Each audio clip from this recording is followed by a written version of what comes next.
Good morning, ma'am. Good morning, student. Good morning. Good morning, ma'am. Good morning. Beta, day before yesterday, I have sent one video, part 2 of federalism. Did you read this? Read that? Did you study that video? Yes, ma'am. क्या Yes, आपने ma'am. वो video study करी है? देखी है? किस किसने देखी है जरा बताइए. यस मैम बोलो. Yes, ma'am. किसी ने नहीं देखी? Yes, ma'am. देखिए. देखी है ना? कोई Yes, ma'am. आपको प्रॉब्लम लगी है बेटा? बताओ. No, मैंने ma'am. सबको अनम्यूट किया हुआ है अभी. बताओ किसी को कोई प्रॉब्लम लगी हो तो. उसमें नहीं लगी तो मैं दोबारा से वही वीडियो दोबारा पार्ट 2 पढ़ा रही हूँ. सुनिए आप. हमने की फीचर्स पढ़ने हैं. The key features of federalism. Federalism के की फीचर्स पढ़ने हैं बेटा. आपने वीडियो देख ली होगी. उसके बावजूद आपकी अभी कोई प्रॉब्लम नहीं है. आपने कहा है कि हमें सब समझ आ गई है. इवन देन भी मैं दोबारा से आपको समझा रही हूँ. देयर आर 2 और मोर लेवल्स ऑफ द गवर्नमेंट. यानी कि इसको हम लेवल्स भी बोल देते हैं, टायर्स भी बोल देते हैं. की फीचर्स क्या है फेडरलिज्म के? 2 या 2 से अधिक स्तरों की सरकार होती है. और लेकिन इसमें क्या होता है कि each tyre has its own jurisdiction. Jurisdiction means अधिकार क्षेत्र. हर टायर के अपने अलग अलग हैं. In the matter of legislation. Legislation कहते हैं कानून बनाना, टैक्सेशन एंड एडमिनिस्ट्रेशन. इनमें सब में इनके अधिकार क्षेत्र जो हैं वो अलग अलग आते हैं. थर्ड पॉइंट है आपका.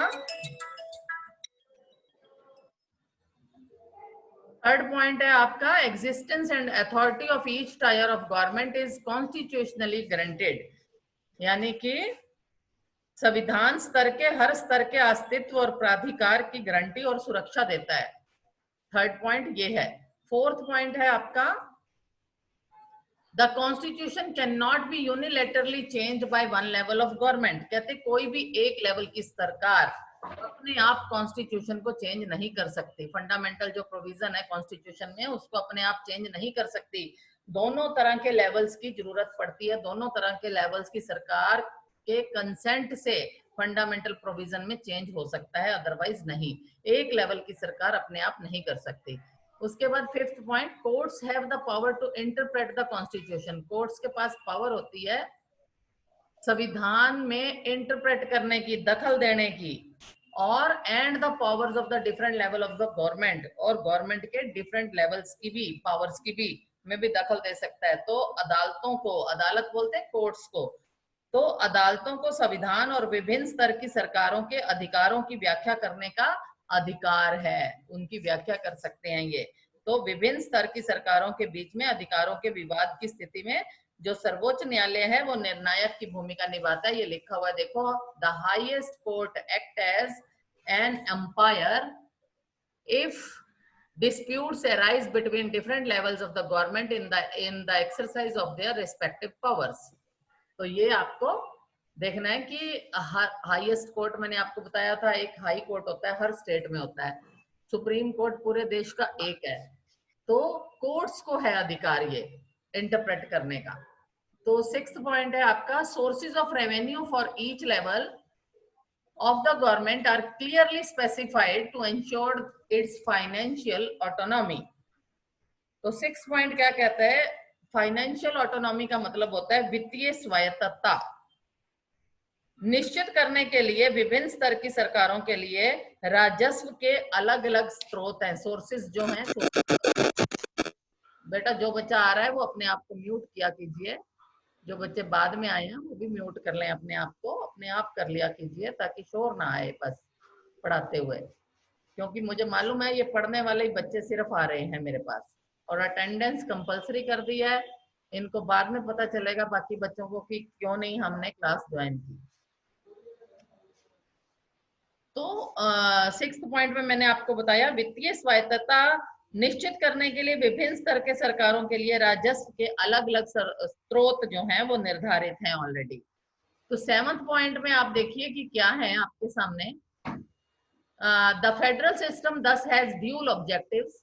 जो संघीय प्रणाली होती है, जो फेडरल सिस्टम होता है, इसके ड्यूल ऑब्जेक्टिव्स होते हैं। To safeguard and promote unity of the country while at the same time accommodate regional diversity। 7th point में आपने क्या सीखा कि इस प्रकार संघीय शासन व्यवस्था के दोहरे उद्देश्य हैं, देश की एकता की सुरक्षा करना और उसे बढ़ावा देना तथा उसके साथ ही क्षेत्रीय विविधताओं का पूरा सम्मान करना। जो रीजनल डाइवर्सिटी है उसका पूरा सम्मान करना, ये भी एक कारण है। उसके बाद आइडियल फेडरल सिस्टम के दोनों एस्पेक्ट्स होते हैं, एक तो mutual trust and agreement to live together. तो यानी कि आपसी भरोसा और साथ रहने पर सहमति, ये फेडरल सिस्टम के दो आइडियल्स हैं। उसके बाद बेटा टू काइंड्स ऑफ रूट्स क्या होते हैं?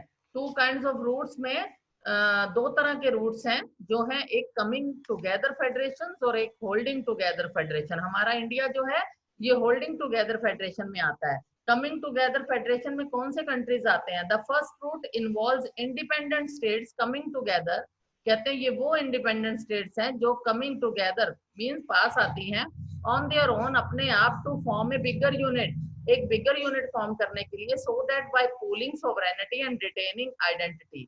इस किस लिए आती हैं? ताकि सोवरेनिटी को पूल कर सके और आइडेंटिटी कहते हैं पहचान बनी रहे। They can increase their security, और अपनी सुरक्षा भी अख्तियार करते हैं, सुरक्षा और खुशहाली बढ़ाने का रास्ता अख्तियार करते हैं। इस तरह की गवर्नमेंट को हम क्या कहते हैं? इस तरह की फेडरेशन को हम क्या कहते हैं? Coming together federation. इनमें कौन से कंट्रीज आते हैं? यूएसए है, स्विट्जरलैंड है, ऑस्ट्रेलिया है, तो ये आते हैं इनमें।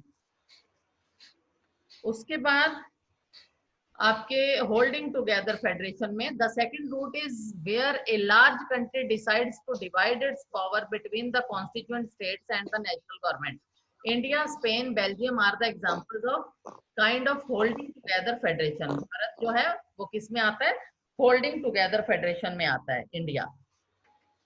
तो होल्डिंग टुगेदर किसको कहते हैं? संघीय शासन व्यवस्था के गठन का दूसरा तरीका है कि बड़े देश द्वारा अपने आंतरिक विविधता को ध्यान में रखते हुए राज्यों का गठन करना और फिर राज्य और राष्ट्रीय सरकार के बीच में सत्ता का बंटवारा कर देना। ये जो पावर है ना, डिवाइड इट्स पावर लिखा हुआ है, इसका मतलब है सत्ता का बंटवारा कर देना। किस किस में? एक तो नेशनल गवर्नमेंट में, एक कॉन्स्टिट्यूएंट स्टेट्स में। तो ये किस देश में होता है? हमारे देश में है। सेंट्रल पे अलग है गवर्नमेंट और स्टेट में अलग है, दोनों के पास अपनी अपनी पावर है।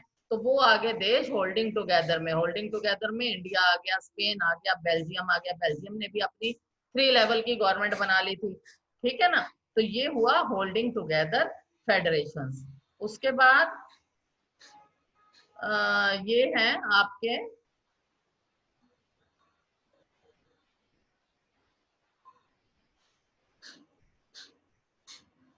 ये देखिए आगे नेपाली सिटीजन्स हैं जो आपस में ये डिस्कशन कर रहे हैं कि नए कॉन्स्टिट्यूशन जो बनाना है, हमने अडॉप्ट करना है, उसमें फेडरलिज्म क्यों ना अडॉप्ट कर लें। तो खगराज है एक जो कहता है कि मेरे को तो फेडरलिज्म पसंद नहीं है, क्योंकि ये इसमें तो रिजर्वेशन ऑफ सीट्स होती हैं डिफरेंट कास्ट के लिए, जैसे कि इंडिया में है। तो सरिता कहती है हमारा नेपाल तो इतना बड़ा कंट्री भी नहीं है, तो हमें तो फेडरलिज्म की जरूरत ही नहीं है। बाबूलाल कहता है कि तराई एरिया में जो will get more autonomy if they get their own state government. कहते हैं अगर तराई एरिया वालों को भी अगर स्टेट गवर्नमेंट मिल जाए तो उनको भी अपने पास से अधिकार मिल जाएंगे। तो राम गणेश कहता है कि मुझे तो फेडरलिज्म ही पसंद है, क्योंकि इसमें पावर्स जो होती हैं earlier enjoyed by the king, जो पावर किंग एंजॉय करता था वो अब इलेक्टेड रिप्रेजेंटेटिव करेंगे। तो ये वो डिस्कशन कर रहे हैं। हेल्दी डिस्कशन किसमें होती है कि मोनार्क रखें या हम फेडरल सिस्टम को लाएं, ठीक है। आगे है what makes India A federal country. India को फेडरल कंट्री कौन बनाता है? हमने देखा कि एक छोटा सा कंट्री जो है बेल्जियम, सभी बच्चे अपने आप को आते म्यूट करें, पीछे से थोड़ी सी आवाज है वो नहीं होनी चाहिए। अपने आप को सभी ने म्यूट किया हुआ है। एक बच्चा अमन है, अमन ने कर लिया अपने आप को म्यूट, ठीक है बेटा, शाबाश। तो what makes India A federal country, India को फेडरल कंट्री कैसे बनाया है? किसने बनाया? भारत में संघीय व्यवस्था क्या है, अब हम ये देखेंगे। तो देखिए बेटा, we have earlier seen that how small countries like Belgium and Sri Lanka face so many problems of managing.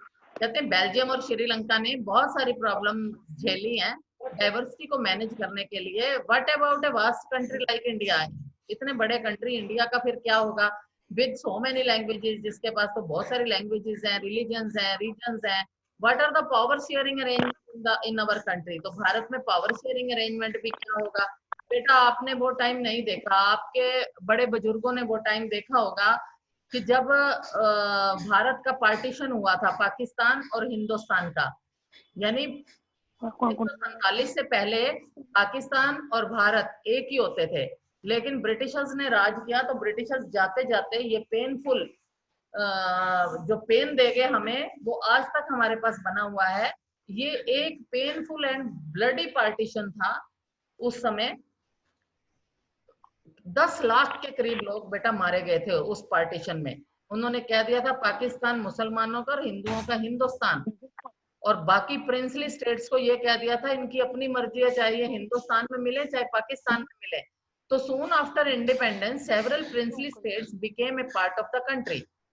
कहते हैं इंडिपेंडेंस के फौरन बाद बहुत सारी प्रिंसली स्टेट्स जो थी ये हमारी कंट्री का एक हिस्सा बन गई। The constitution declared India as union of states. Constitution ने इंडिया को एक यूनियन ऑफ स्टेट्स भी डिक्लेयर कर दिया। ये देखिए लिखा हुआ है आपके सामने।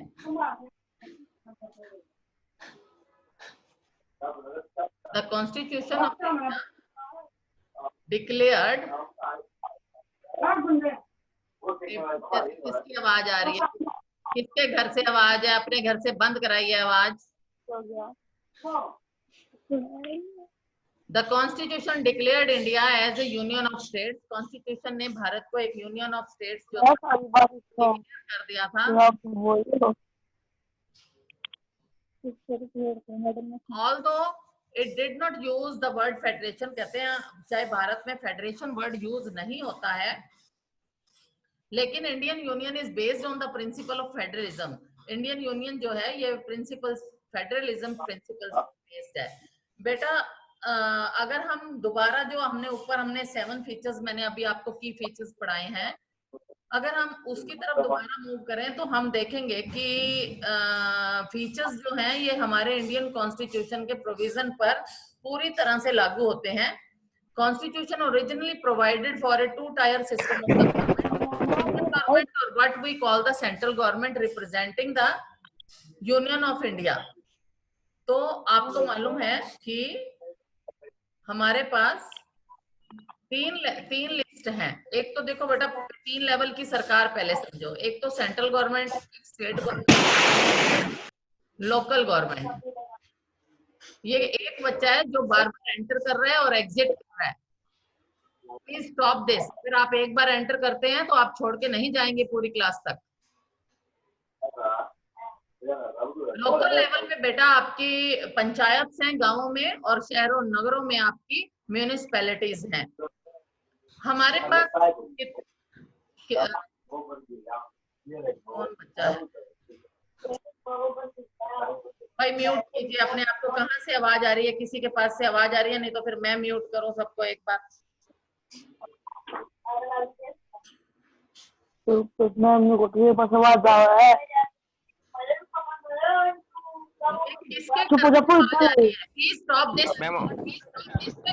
मैम अमन कुंडू कैसे आ रही है? अमन कुंडू स्टॉप दिस। आप पढ़ने के लिए आए हो, पीछे से आपके घर में शोर नहीं होना चाहिए। आप मेरे को इंटरप्ट कर रहे हो। बार बार एक बच्चा और आ रहा है 18th कैंडिडेट जो फिर बार बार निकल रहा है बाहर। तो बेटा ये जो हमारे सब्जेक्ट्स हैं, कुछ सेंट्रल लेवल गवर्नमेंट के पास है, कुछ स्टेट गवर्नमेंट के पास है हमारे। तो उसके लिए हमने 3 तरह की लिस्ट बनाई हुई है। Constitution clearly provided 3-fold distribution of legislative powers between the union government and the state government. तो 3 लिस्ट कौन सी हैं? एक तो यूनियन लिस्ट है। यूनियन लिस्ट पे जो लॉज हैं वो केवल यूनियन गवर्नमेंट ही बना सकती है। जितने बड़े बड़े महकमे हैं आपके, डिफेंस है, फॉरेन अफेयर्स है, बैंकिंग है, कम्युनिकेशन है, करेंसी है, ये सब सेंट्रल गवर्नमेंट के पास होते हैं। ये यूनियन लिस्ट में है। और आपको बता दूं यूनियन लिस्ट में जो हमारे सब्जेक्ट्स हैं वो 97 है। आगे स्टेट लिस्ट में कितने सब्जेक्ट्स हैं? स्टेट लिस्ट में जो आपके सब्जेक्ट हैं, स्टेट लिस्ट में जैसे स्टेट के पास पुलिस होती है अपनी, ट्रेड है, कॉमर्स है, एग्रीकल्चर है, इरिगेशन है, इस तरह के सब्जेक्ट्स होते हैं। और ये स्टेट और लोकल इंपॉर्टेंस के ही सब्जेक्ट होते हैं। और वो जो यूनियन लिस्ट में होते हैं वो पूरे देश से रिलेटेड सब्जेक्ट होते हैं। तो आप देखेंगे कि यूनियन लिस्ट में जो है हमारे 97 सब्जेक्ट्स हैं।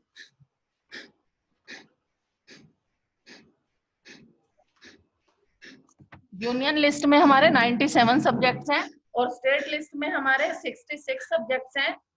उसके बाद आ जाएगी आपकी कंकरेंट लिस्ट, यानी स्टेट लिस्ट में जो भी सब्जेक्ट हैं आपके, जैसे 66 सब्जेक्ट्स हैं, उन पे स्टेट गवर्नमेंट ही सिर्फ कानून बना सकती है, उसमें यूनियन गवर्नमेंट का कोई दखल नहीं है। और जो यूनियन गवर्नमेंट के 97 सब्जेक्ट्स हैं उन पे कानून सिर्फ यूनियन गवर्नमेंट बना सकती है, स्टेट गवर्नमेंट का उसमें कोई दखल नहीं है। तीसरी लिस्ट है आपकी कंकरेंट लिस्ट। कौन सी लिस्ट है जी? Concurrent list. कंकरेंट लिस्ट में बेटा वो सब्जेक्ट है जिसपे कानून दोनों के कॉमन इंटरेस्ट से बनते हैं, जैसे कि यूनियन गवर्नमेंट के भी हो इंटरेस्ट और स्टेट गवर्नमेंट का भी हो। तो इसमें ऐसे ही कंकरेंट लिस्ट में ऐसे ही सब्जेक्ट है। और कितने सब्जेक्ट हैं? 47 सब्जेक्ट्स हैं। इसमें है education, forest, trade union, marriage, adoption कहते हैं गोद लेना, एंड सक्सेशन कहते हैं उत्तराधिकारी। तो ये सारे जितने भी सब्जेक्ट हैं ये कंकरेंट लिस्ट में आ गए। और कंकरेंट लिस्ट में जो सब्जेक्ट होते हैं बेटा, वो सब्जेक्ट्स जो हैं उन पे दोनों union government as well as state government दोनों के इंटरेस्ट के, कॉमन इंटरेस्ट के सब्जेक्ट्स हैं। दोनों गवर्नमेंट मिलकर इस पे कानून बनाती हैं इन सब्जेक्ट्स पे। लेकिन आप देखोगे बेटा इनमें 97 है यूनियन लिस्ट में, स्टेट लिस्ट में 66 है और कंकरेंट लिस्ट में 47 सब्जेक्ट्स हैं। ये तो तब की बात कर रही हूँ मैं जब भारत आजाद हुआ था और हमारा संविधान बना था, ये संविधान में लिखे हुए हैं ऑलरेडी। लेकिन जो सब्जेक्ट हमारे बाद में आए उनका क्या हुआ? वो बेटा रेजुडरी सब्जेक्ट्स बन गए। रेजुडरी कहते हैं बाकी बचे हुए। बाद में कौन से आए? जैसे आपने देखा बाद में कंप्यूटर सॉफ्टवेयर आया, ये देखो, like computer software that came up. रेजुडरी subjects जो भी होते हैं इस पे यूनियन गवर्नमेंट जो होती है वो कानून बनाती है। ये सारे सेंट्रल के पास चले जाते हैं रेजुडरी जो बचे हुए होते हैं। तो आप देखेंगे आगे कि 10 all states in the Indian Union do not have identical power. Some states enjoy special status. Jammu Kashmir has its own constitution. ये बेटा ये तो बुक्स पहले की लिखी हुई हैं, ठीक है। जम्मू कश्मीर का अपना एक अलग से संविधान है, कॉन्स्टिट्यूशन है, वो अपना अलग ही चलते हैं। लेकिन जो अब गवर्नमेंट आई है, मोदी गवर्नमेंट, इसने इसके मेन मैनिफेस्टो में, मेन एम में यही बात है कि जम्मू कश्मीर को फुल टेरिटोरियल स्टेट बनाना है। वहां के लोग पहले क्या करते थे? Indians who are not permanent residents of this state can not buy land और हाउस हियर। जो इंडियंस यहाँ के परमानेंट रेजिडेंट नहीं होते थे वो यहाँ पर ना तो लैंड खरीद सकते थे, ना हाउस खरीद सकते थे, ना कोई घर ले सकते थे। तो अब ऐसा नहीं है। अब मोदी गवर्नमेंट ने जम्मू कश्मीर को फुल टेरिटोरियल स्टेट बनाने का निश्चय किया, तो वहां पर उसने कंपनीज को भी ऑर्डर दे दिया, आप जा सकते हो, रेस्टोरेंट कोई भी बना सकता है।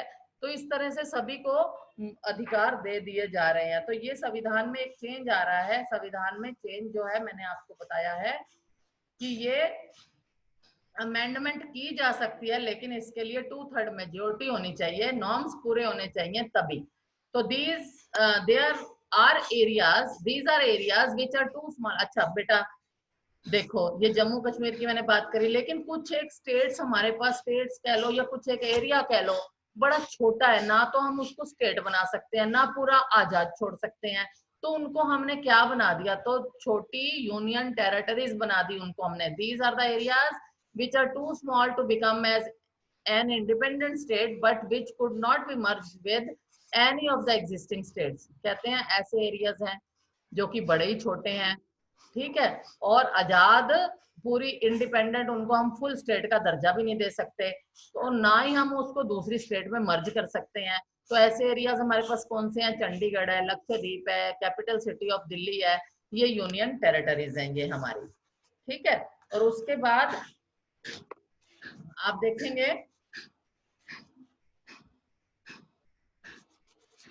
सॉरी पता नहीं कहाँ चला मैं, हाँ जी,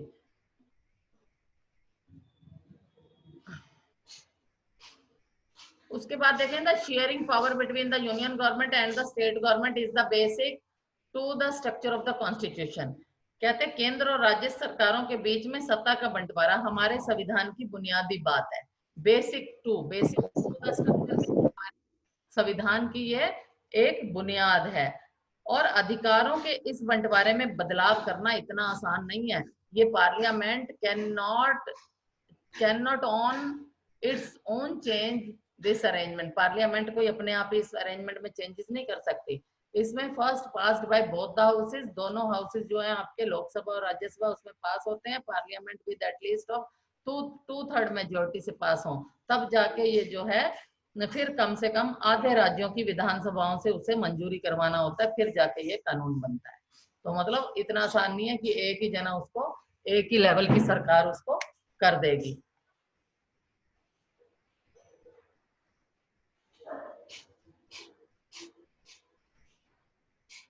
पता नहीं क्या आ रहा है बीच में।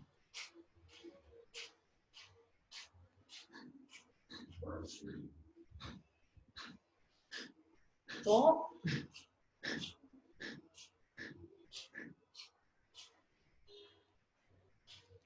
ये बीच में पता नहीं क्या आ रहा है, दिख नहीं रहा। चलिए आगे चलते हैं। The judiciary plays an important role in the overseeing implementation of the constitutional provision and procedures. In case of any dispute, देखो बेटा हमारे पास अगर कोई डिस्प्यूट हो जाता है तो तीन हमारे पास कोर्ट है। एक तो डिस्ट्रिक्ट लेवल कोर्ट है जिसको लोकल कोर्ट भी कह देते हैं, high court and supreme court है। हाई कोर्ट हर राज्य में एक है, जैसे हरियाणा पंजाब का इकट्ठा है, चंडीगढ़ में हाई कोर्ट। सुप्रीम कोर्ट पूरे देश का एक होता है। तो the union and state government have the power to raise resources by levying taxes in order to carry on the government and the responsibility assigned to each of them. तो इसमें क्या है कि सरकार चलाने और अपनी जिम्मेवारियों का निर्वाह करने के लिए जरूरी जो टैक्सेस होते हैं, राजस्व, जरूरी राजस्व की उगाही के संबंध में केंद्र और राज्य सरकारों को कर लगाने और संसाधन जमा करने का अधिकार है कि अपने ये संसाधन भी जमा कर सकते हैं। Two power to raise resources. उसके बाद देखिए, ये तो अब आपका यहाँ तक का तो कंप्लीट हो गया है। और ये देखो बेटा, ये 1947 का इंडिया का मैप है। ये देखो प्रोविंसेस में बंटा हुआ था, ये सेंट्रल प्रोविंसेस है, ये यूनाइटेड प्रोविंसेस है। 1947 में इन्हीं प्रोविंसेस को फिर इकट्ठा कर करके स्टेट्स बनाई गई। ये हाउ इज फेडरलिज्म प्रैक्टिस्ड, ये मेरा नेक्स्ट वीडियो में आएगा आपके पास, और आपको मैं नेक्स्ट वीडियो कल भेजूंगी। अभी मैं आपकी अटेंडेंस ले रही हूँ, पहले इसका स्क्रीनशॉट लूंगी और अटेंडेंस लगाऊंगी, और तब तक के लिए ये जो बच्चे बाद में आए हैं मैंने पहले भी स्क्रीनशॉट लिया है, और जो बच्चे बाद में लेट अटेंड किए हैं उन्होंने, उनका भी मेरे पास आ जाएगा डाटा कि ये कितने मिनट के लिए आते हैं। वो मैंने इसमें सिस्टम अपने में फिट कर रखा है। तो मैं अभी अनम्यूट कर रही हूँ एक बार सबको, ताकि आप मेरे से बातचीत कर सकें।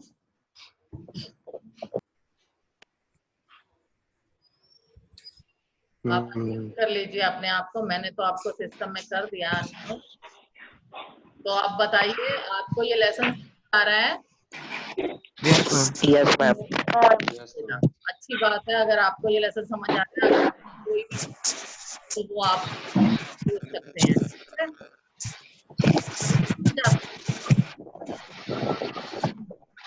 ओके बेटा, आज का टाइम ओवर है और अभी मैं रोक रही हूँ इसको। आपको मैं वीडियो कल पे शेयर कर लूँ।